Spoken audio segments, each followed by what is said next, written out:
हामीले चाहिँ नि यो पुरै ठाउँमा यहाँदेखि माथि वहाँसम्म कबेली लाउने प्रोसेस छ हैन। हामीले चाहिँ नि यहाँ एउटा ड्याङ लगाइएको छ। अनि यस्तो बाजो गरान त यो यहाँ 1500वटा बिउ रोपिएको छ। अनि त्यसपछि चाहिँ नि यहाँ पनि त्यस्तै छ। यो ड्याङ बनाइएको छ कबेलीको लागि। अनि त्यसपछि यो हाम्रो कार्य भनेको चाहिँ नि 10वटा ठाउँमा सके जतिको कबेली लाउने काम हो।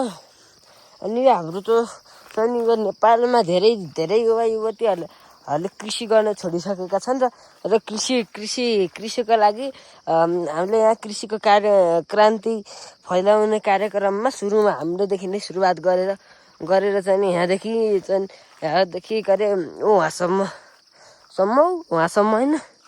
वहाँसम्म उसर्ने गरेको हाम्रो लक्ष्य छ। त्यसो चाहिँ नि यहाँ पनि लगाइएको छ। यहाँ अहिलेसम्म कुल 5-6वटा लगाइएको छ।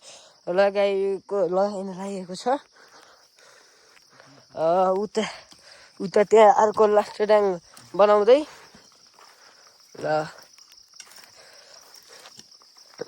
तपाईले यो कबेली लाउने काम कस्तो लाग्यो? राम्रो। अनि के काम गरियो छ? यस्तो गर्दाखेरि कति कठिनाइहरूको सामना गर्न पर्यो? कति थाकियो?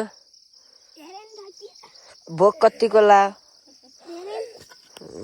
ल उता सङ्गमज्यूसित सोधौ।